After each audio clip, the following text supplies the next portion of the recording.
Assalamualaikum warahmatullahi wabarakatuh. Perkenalkan, nama saya Hanafi. Pada saat ini saya akan melakukan tugas saya, yaitu melakukan pra-observasi bersama rekan guru yang akan saya observasi nanti dalam kelas. Ini saya lakukan untuk memenuhi tugas saya, yaitu sebagai aksi nyata di modul 2.3. Baik, saya akan mulai. Assalamualaikum Pak Junedi. Waalaikumsalam Pak Hanafi. Gimana kabarnya hari ini Pak Junedi? Alhamdulillah baik sekali Bapak. Bapak gimana kabarnya? Alhamdulillah baik juga Pak Junedi. Oke Pak Junedi, untuk hari ini saya melakukan pra observasi kepada Pak Junedi sebelum Pak Junedi melakukan pembelajaran di kelas. Nanti saya akan melakukan observasi seperti itu. Namun sebelumnya ini terkait pelaksanaan pra observasi ini, tujuannya adalah untuk memastikan Pak Junedi itu betul-betul siap dalam melaksanakan pembelajaran, kemudian juga supaya Pak Junedi itu lebih percaya diri nanti di dalam kelas seperti itu. Apakah Pak Junedi paham? Paham. Oke. Jadi dalam pra observasi ini Pak Junedi saya akan menanyakan beberapa pertanyaan. Bisa Pak Junedi? Bisa. Oke.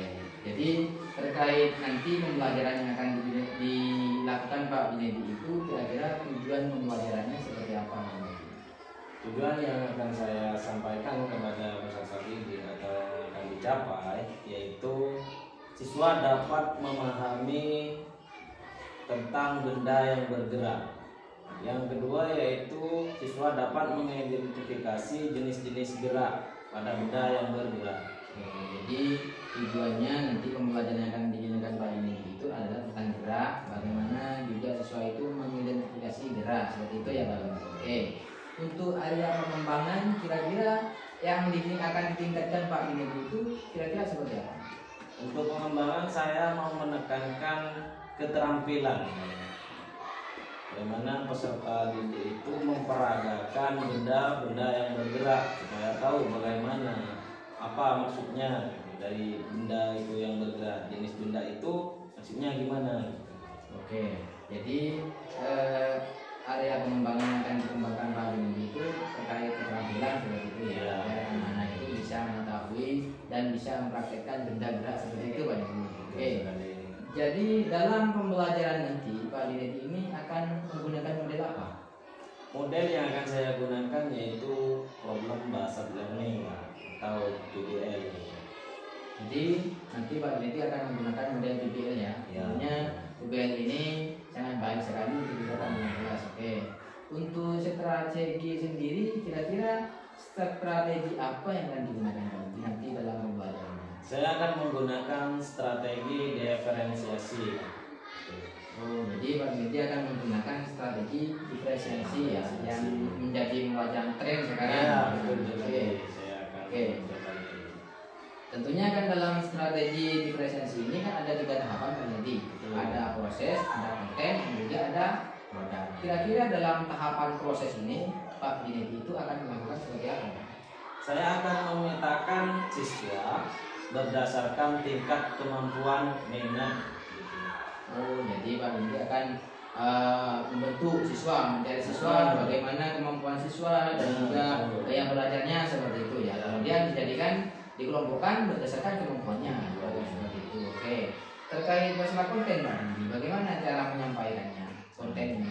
Misalnya pada kelompok yang membutuhkan bimbingan, saya akan memberikan bimbingan pada kelompok tersebut yaitu menyampaikan pengertian atau rangkuman dari materi tersebut. Jadi dalam proses kontennya ini Pak Junedi akan mendampingi siswa yang kurang memahami materi seperti itu. Untuk siswa yang memiliki tingkat kemampuan yang lebih tinggi, Nah, itu akan saya meminta mereka untuk belajar secara mandiri, yaitu melalui berbagai media, baik itu teks pelajaran, buku teks pelajaran maupun dengan cara internet, video dan lain sebagainya. Oke, siap Pak Junedi. Sekarang terkait tentang penilaian nih Pak Junedi. Nanti penilaian yang akan digunakan Pak Junedi itu seperti apa?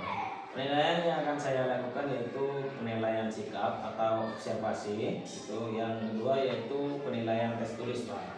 Oh iya, jadi Pak Junedi akan menggunakan penilaian yang secara observasi, kemudian melakukan penilaian berdasarkan tes tulis seperti itu. Baik. Jadi sekarang untuk masalah sasaran nih Pak, sasaran kelas yang akan Pak Binti ajar itu kira-kira kelas berapa? Kelas 9. Kelas 9. Jadi akan mengajarkan tema gerak pada kelas 9. Ya. Baik. Untuk harinya Pak Binti, ini akan dilaksanakan hari apa? Hari Kamis, Pak. Hari Kamis. Iya. Jadi hari Kamis ya. Terkait hari Kamis ini kira-kira di jam berapa ya Pak Binti? Jam ketiga dan jam keempat, Pak. Oh, jam ketiga dan jam keempat. Jadi 2 jam seperti itu ya. Oke. Baik Pak Binti, berdasarkan hasil yang saya catat ini, nanti mudah-mudahan Pak Binti bisa melaksanakan kegiatan pembelajaran ini sesuai dengan apa yang direncanakan Pak Binti seperti itu ya Pak Binti. Ya. Baik, terima kasih Pak Binti atas waktunya dan mudah-mudahan nanti kita bisa melakukan observasi di kelas dengan baik seperti itu ya Pak Binti. Terima kasih Pak Binti, sampai ketemu di hari Kamis. Oke, siap. Tunggu Pak Binti, saya pesanan dulu Mas. Oh, ya, silakan, Pak. Silakan. Assalamualaikum. Waalaikumsalam.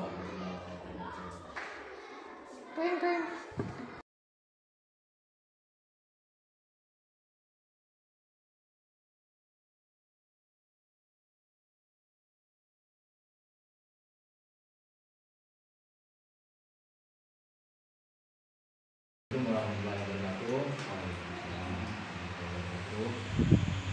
Bagaimana kabarnya Pak Binti?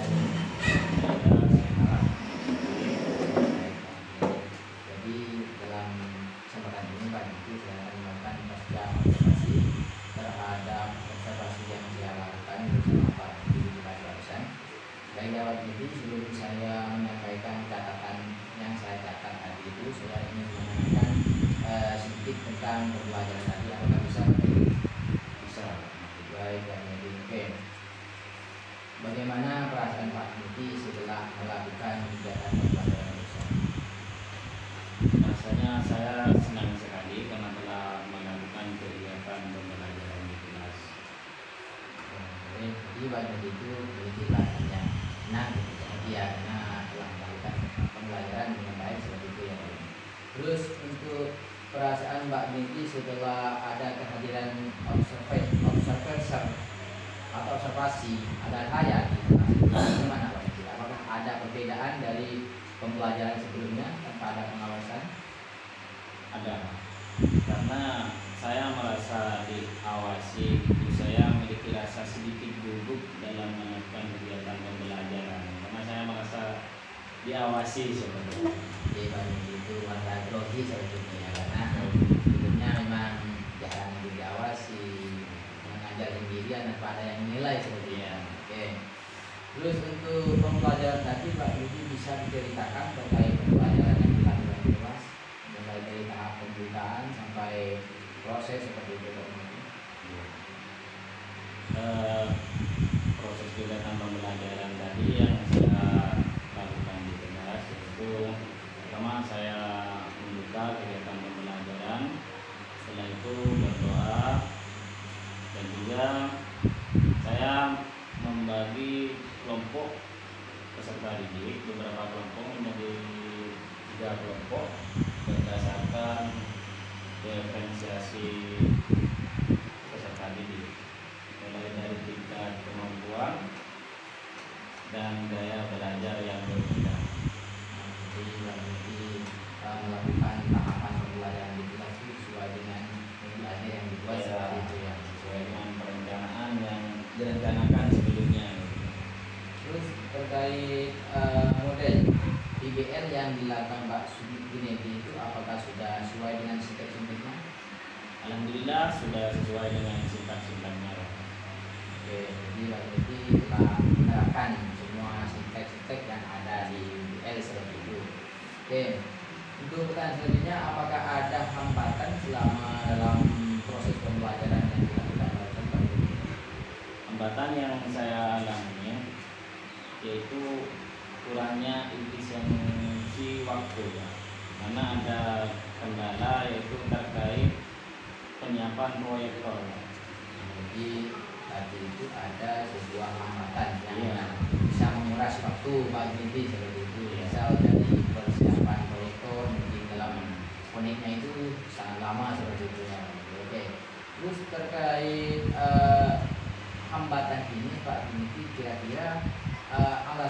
menjadi penyebab hambatan ini apa ya kira-kira? Kurang persiapan lebih awal. Jadi kurang menyiapkan pembelajaran itu lebih awal seperti itu, sehingga terjadinya sebuah kekurangan waktu seperti itu. Mungkin ada lagi yang menyebabkan hal ini menjadi Pak Binedi itu lebih tidak efisien mengatur waktu seperti itu. Tidak ada. Tidak ada. Namun di situ ada kendala, yaitu peserta didik tidak semuanya aktif, karena saya tuh menawarkan untuk kepada peserta didik untuk menyampaikan pendapat, menawarkan, tidak saya langsung menyemuakan. Tidak semuanya harus berpendapat, itu kendalanya. Jadi peserta didik yang menyampaikan pendapat ya yang itu aja gitu. Jadi semangat lah gitu dalam kegiatan pembelajaran.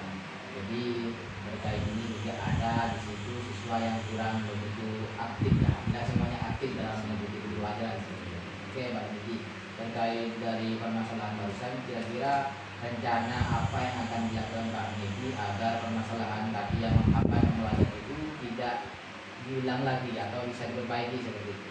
Terkait kendala persiapan, yaitu saya harus lebih mempersiapkan lebih awal sebelum kegiatan pembelajaran dimulai, misalnya 10 menit sebelum kegiatan pembelajaran, alat dan bahan itu sudah saya persiapkan gitu, supaya tidak terjadi kekurangan yang telah terjadi di pembelajaran yang sudah dilaksanakan gitu.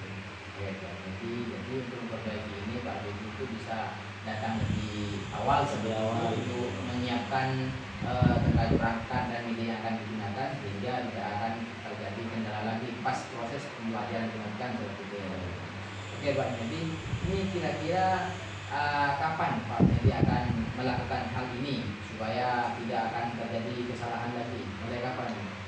Mulai di pembelajaran pertemuan berikutnya minggu depan.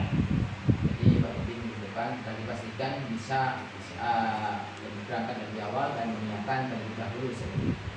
Oke, baik Pak Binedi, kira-kira Pak Binedi ini sudah sesuai dengan apa yang saya catat di sini terkait dengan proses pembelajaran yang dilakukan dengan pembukaan, kemudian juga Pak Binedi itu menggunakan PBL ini sudah sesuai dengan tahapan-tahapan dan sintek-sinteknya seperti itu. Ini sudah luar biasa sekali. Kemudian Pak Binedi juga terjadi kesalahan tadi itu karena kekurangan waktu seperti itu ya. Ini sudah sesuai sekali dengan apa yang saya catat menurut ini. Sehingga ini akan menjadi perbaikan di depannya untuk Pak Binedi. Baik Pak Binedi, saya kira ini sudah luar biasa sekali bagi Pak Binedi telah melakukan pembelajaran di kelas ini sesuai dengan bentuk ajar yang Pak Binedi rancang seperti itu. Jadi, mudah-mudahan nanti Pak Binedi depannya bisa lebih bangkit, lebih semangat lagi untuk mempersiapkan pembelajaran sehingga bisa membuat pembelajaran yang lebih bagus seperti itu. Baik Pak Binedi, terima kasih atas waktunya. Mungkin hanya ini yang bisa saya sampaikan. Assalamualaikum warahmatullahi wabarakatuh.